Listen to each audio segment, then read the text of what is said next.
Well, it's finally time for the update for what happened after the 24-hour run. I know it's been a while. This took place back in June, but again, I've been pretty busy and haven't really had time to sit down and kind of back brief you on everything.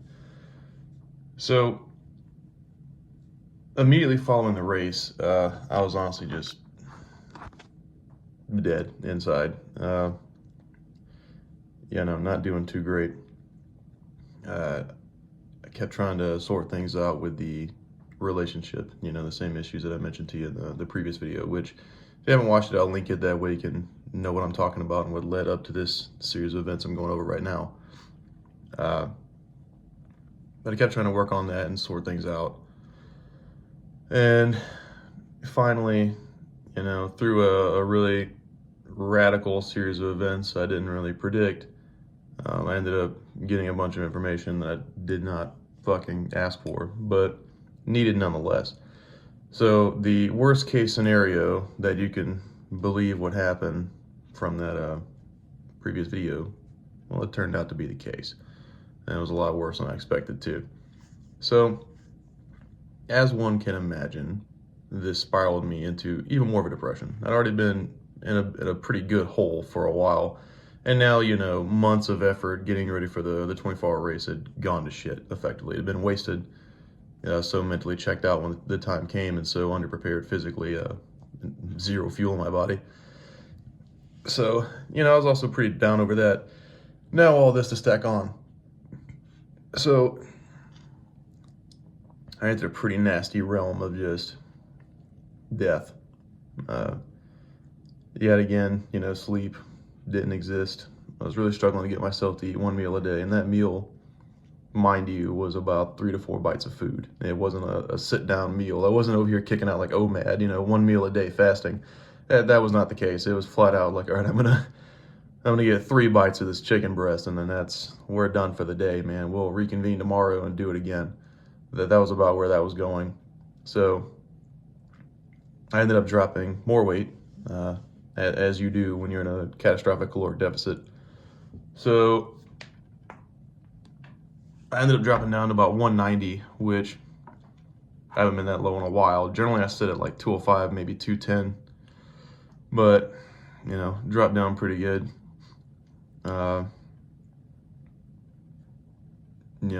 Going to work every day was just flat out miserable.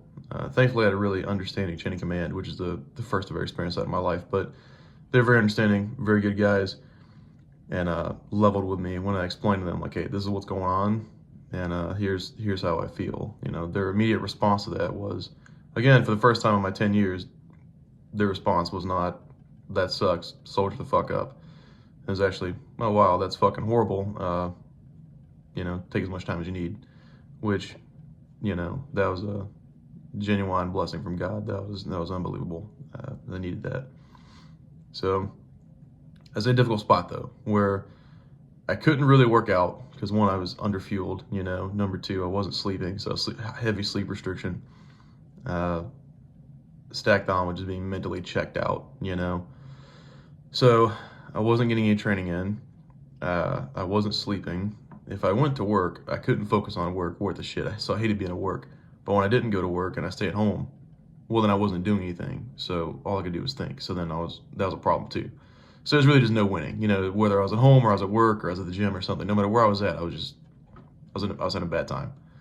So that just kept stockpiling. And me being the guy I am, you can ask anybody that's worked with me over the past 10 years. I don't miss days at the gym, dude. I don't. And I'd already been missing a lot of time leading up to that race. I also don't fuck up events that I care about. I fucked up an event, been missing a lot of time. I just suck. Found that I continually had to knock back a good sized glass or two of gin every day to function. And these are good sized glasses, buddy. We're not talking like a shot here, that was the only way to get myself to wind down at night, which, I haven't been that way since deployment. Post-deployment, I wasn't drinking in Afghanistan, but after deployment, I was drinking quite a bit for a few months, and I kind of delved back into those habits. I was drinking quite a bit. I was blasting through bottles pretty fast. Now, you may think, well, hey, don't you have a massive whiskey collection? I do, but those bottles are hundreds of dollars a piece, and I'm not about to fucking drink them. I'm I know. Why do I have something I'm not going to use? Don't know, but I like to have them. I don't tell you, man.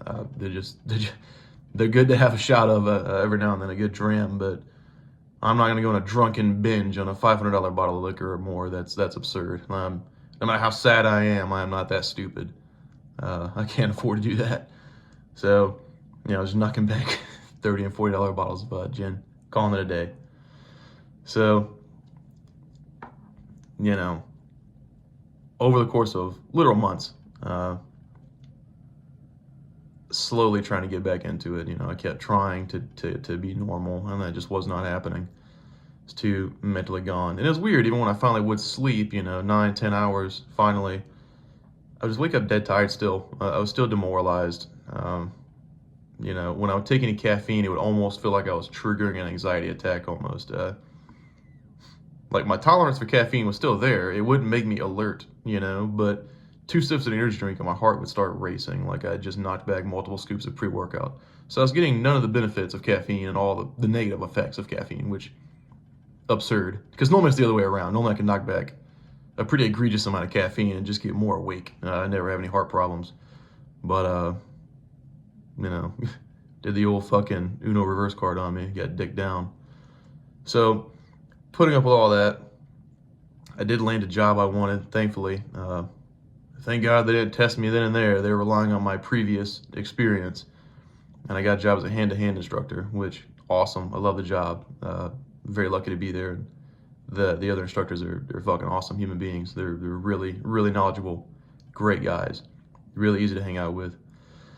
And the job's fun too. I love it. Very good. So, even with that though, I found myself hating going to work, which is insane because I got the job I've wanted since I first joined the Army, honestly, and I found that you could do that job. I hate going to work. I find myself just, fuck, dude. Like, if I have to go to work for an hour, I'm just like, God damn it, it's shit. But, oh well. Went through trying to get back into it, started trying to do martial arts again on my off time. Started trying to work out more than I had been, anyway. And I was mustering out maybe 15, 20-minute workouts before mentally I would just switch out again. So, not good, but it's better than 0 minutes. So, that's an upgrade, I would say. So, I kept working through that. And then, that's kind of been going on for a while. And then finally, as I was getting better and getting more into it, if you will, unfortunately, my body decided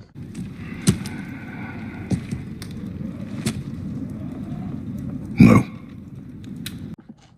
And I proceeded to contract, I don't even know how many illnesses. I got a massive sinus infection that also turned to a respiratory infection.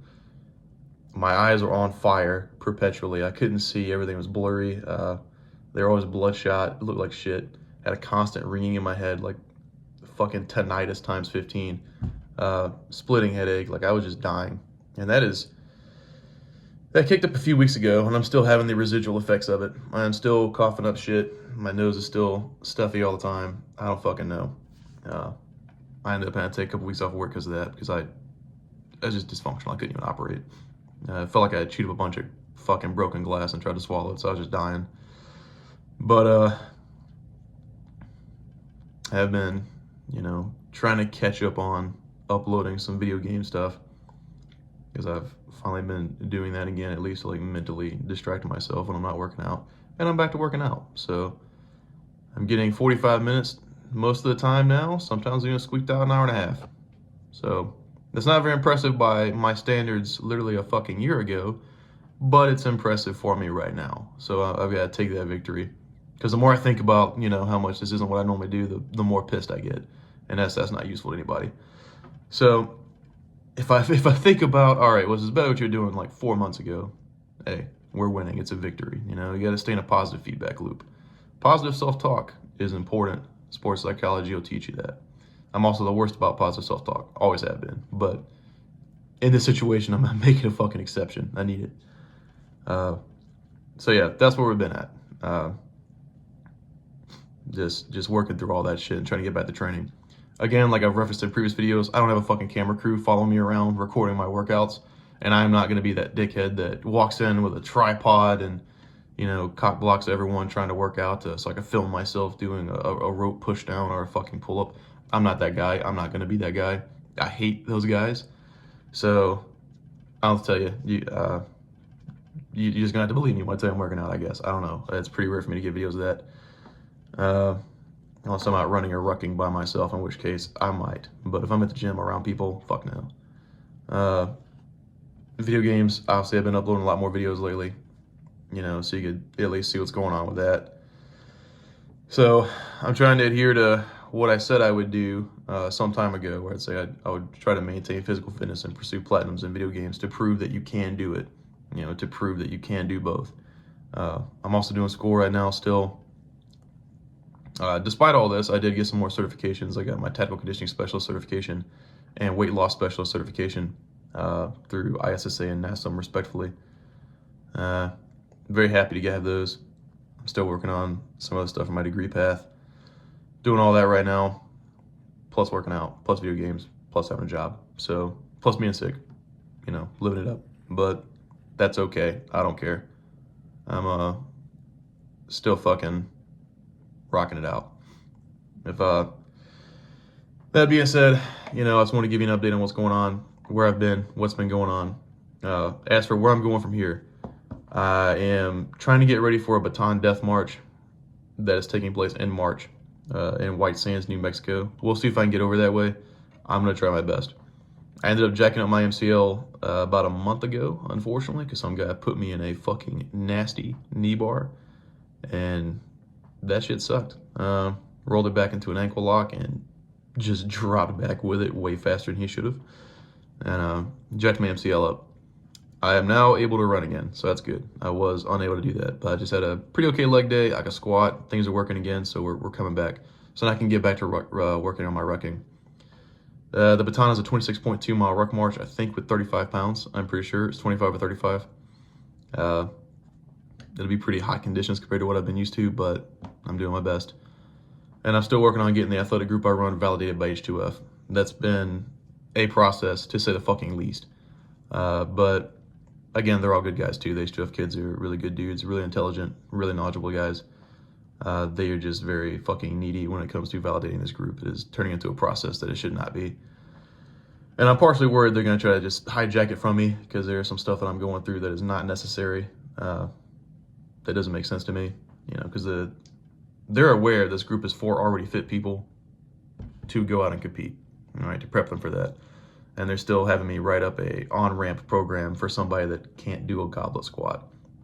That's irrelevant for the program. If you come to me and say, hey, Sergeant, I can't do a fucking goblet squat, I want to be a competitive athlete, I'm going to say, fucking no. Okay, you need to figure that out. Because I don't have time to, genuinely, I don't have time to babysit these guys and run this other team at the same time. I can't do it. Just like the guys that are coming in and saying, hey, Sergeant, I need to lose 40% body fat. The answer is no. I can't help you right now. I can write you a program and send you on your fucking way, but I'm not going to induct you into my program and then run you through an on-ramp that I got to supervise. At the same time, I have to supervise the guys that are trying to get ready to compete and are really operating at a higher level. I can't do that. I'm one guy. I can't supervise 40 people in one go.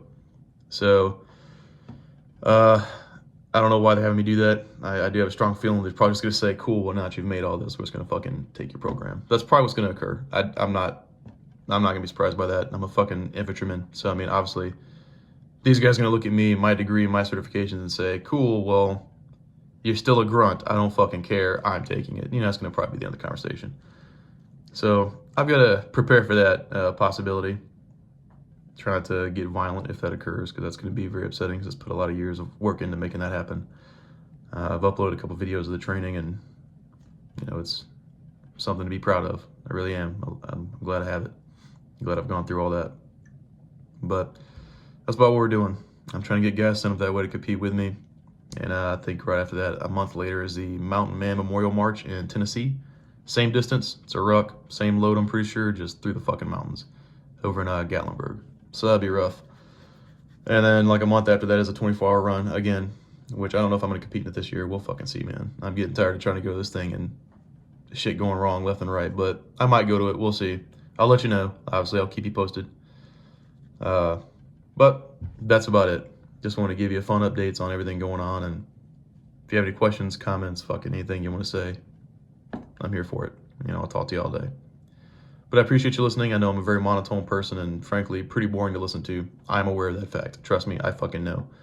And I know I'm not playing any, you know, videos of Speed Racer, you know, down on the bottom of the screen. I'm not playing video games in the background, so this must be critically boring. But oh well.